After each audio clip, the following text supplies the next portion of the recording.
Hello दोस्तों, राम राम सभी को। मैं कनिका आज फिर लेकर आई हूँ आपके लिए रामायण का पाठ।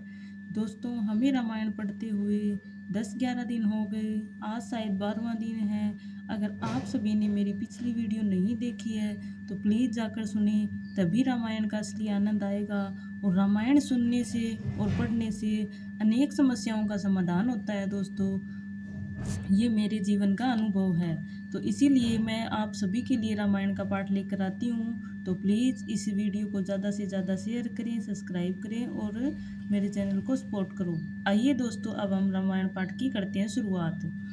सती शिरोमणि श्री सीता जी के गुणों की जो कथा है, वही इस जल का निर्मल और अनुपम गुण है। श्री भरत जी का स्वभाव श्री भरत जी का स्वभाव इस नदी की सुंदरशीलता है, जो सदा एक सी रहती है और जिसका वर्णन नहीं किया जा सकता। चारों भाइयों का परस्पर देखना, बोलना, मिलना, एक दूसरे से प्रेम करना, हंसना और सुंदर भाईपना इस जल की मधुरता और सुगंध है। मेरे अंतर्भाव, विनय और दीनता इस सुंदर और निर्मल जल का कम हल्कापन नहीं है, अर्थात अत्यंत ही हल्कापन है। यह जल बड़ा ही अनोखा है, जो सुनने से ही गुण करता है तो आशा रूपी प्यास को और मन के मेल को दूर कर देता है।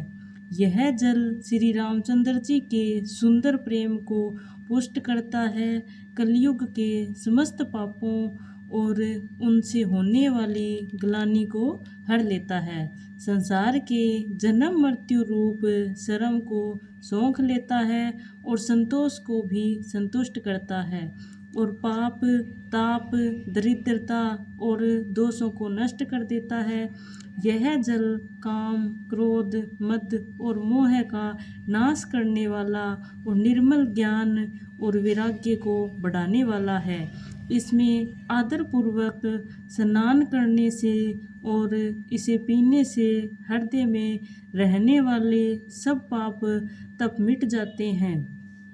जिन्होंने इस राम सुयस रूपी जल से अपने हृदय को नहीं धोया, वे कायर काली काल के द्वारा ठगे गए हैं। जैसे प्यासा हिरण सूर्य के किरणों के रेत पर पड़ने से उत्पन्न हुए जल के भ्रम को वास्तविक जल समझकर पीने को दौड़ता है और जल न पाकर दुखी होता है, वैसे ही वे कलयुग से ठगे हुए जीव विषयों के पीछे भटक कर दुखी होंगे। अपनी बुद्धि के अनुसार इस सुंदर जल के गुणों को विचार कर उसमें अपने मन को स्नान कराकर और श्री भवानी शंकर को स्मरण कर कर कवि तुलसीदास सुंदर कथा कहता है। मैं अब रघुनाथ जी के चरण कमलों को हृदय में धारण कर कर और उसको प्रसाद पाकर दोनों श्रेष्ठ मुनियों के मिलन का सुंदर संवाद का वर्णन करता हूँ। भारद्वाज मुनि प्रयाग में बसते हैं। उनका श्री राम जी के चरणों में अत्यंत प्रेम है। वे तपस्वी, निग्रहित चित्त, जितेंद्रिय, दया के निधान और परमार्थ के मार्ग में बड़े ही चतुर है। माघ में जब सूर्य मकर राशि पर जाता है, तब सब लोग तीर्थराज प्रयाग को जाते हैं। देवता, दैत्य, किन्नर और मनुष्य, ये समूह है, सब आदरपूर्वक त्रिवेणी में स्नान करते हैं। श्री त्रिवेणी माधव जी के चरण कमलों को पूजते हैं और अक्षय वट का स्पर्श उनके शरीर पुलकित होता है। भारद्वाज जी का आश्रम बहुत ही पवित्र, परम रमणीय और श्रेष्ठ मुनियों के मन को भाने वाला है। तीर्थराज प्रयागराज में जो स्नान करने से जाते हैं, उन ऋषि मुनियों का समाज वहाँ भारद्वाज के आश्रम में जुटता है। प्रातःकाल सब उत्साहपूर्वक स्नान करते हैं और फिर परस्पर भगवान के गुणों की कथाएं कहते हैं। ब्रह्मा का निरूपण, धर्म का विधान और तत्वों के विभाग का वर्णन करते हैं तथा ज्ञान वैराग्य से युक्त भगवान की भक्ति का कथन करते हैं। इसी प्रकार माघ के महीने में भर स्नान करते हैं और फिर सब अपने अपने आश्रमों में चले जाते हैं। हर साल वहाँ इसी तरह बड़ा आनंद होता है। मकर में स्नान कर कर मुनिगण चले जाते हैं। एक बार पूरे मकर भर स्नान करके सब मुनीश्वर अपने अपने आश्रमों को लौट गए। परम ज्ञानी यज्ञवल्क्य मुनि को चरण पकड़कर भारद्वाज जी ने रख लिया। आदर पूर्वक उनके चरण कमल धोए और बड़ी ही पवित्र आसन पर उन्हें बैठाया। पूजा कर मुनि याज्ञवल्क्य जी के सुयश का वर्णन किया और फिर अत्यंत पवित्र और कोमल वाणी से बोले, हे नाथ, मेरे मन में एक बड़ा संदेह है।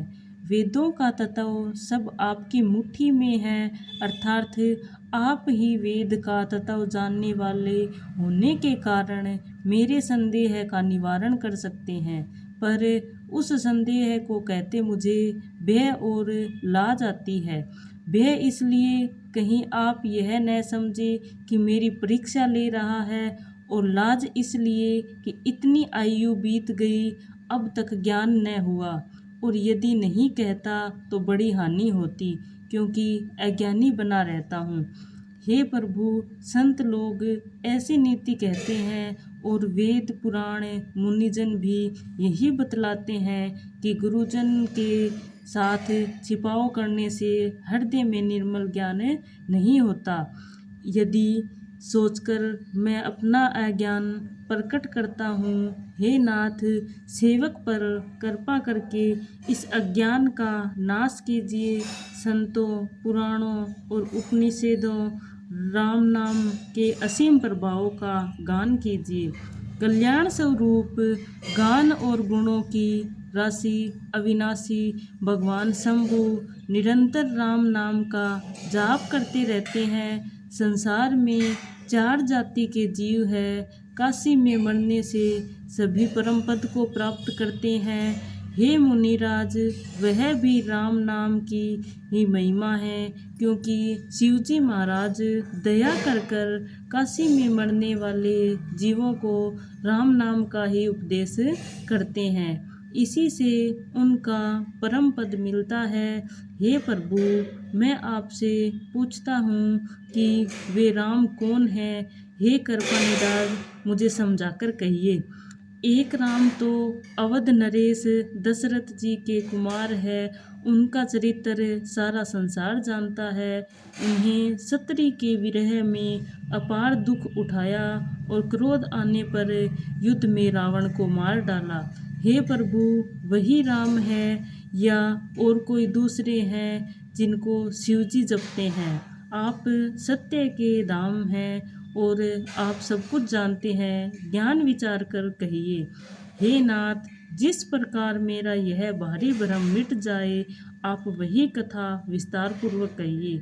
इस पर याज्ञवल्क्य जी मुस्कुराकर बोले, श्री रघुनाथ की प्रभुता को तुम जानते हो। तुम मन वचन और कर्म से श्री राम जी के भक्त हो। तुम्हारी चतुराई को मैं जान गया।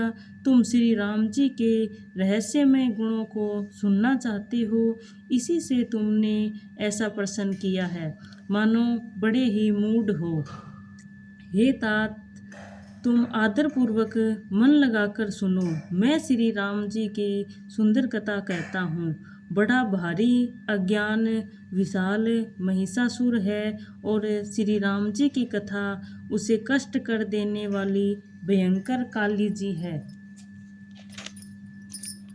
श्री राम जी की कथा चंद्रमा के किरणों के समान है, जिसे संत रूपी चकोर सदा पान करते हैं। ऐसे ही संदेह पार्वती ने किया था, तब महादेव जी ने विस्तार से उसका उत्तर दिया था।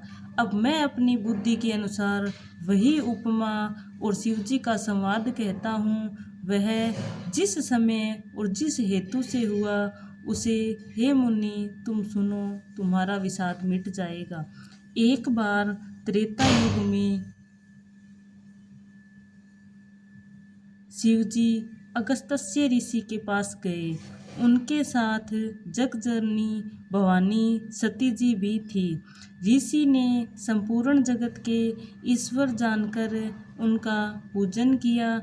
मुनीश्वर अगस्त्य जी ने राम कथा विस्तार से कही, जिसको महेश्वर ने परम सुख मानकर सुना। फिर ऋषि ने शिव जी से सुंदर हरि भक्ति पूछी और शिव जी ने उसको अधिकारी पाकर रहस्य सहित भक्ति का निरूपण किया। श्री रघुनाथ जी के गुणों की कथाएं कहते सुनते कुछ दिनों तक शिव जी वहाँ रहे। फिर मुनि से विदा पाकर शिव जी दक्ष कुमारी सती जी के साथ घर कैलाश को चले गए। उन्हीं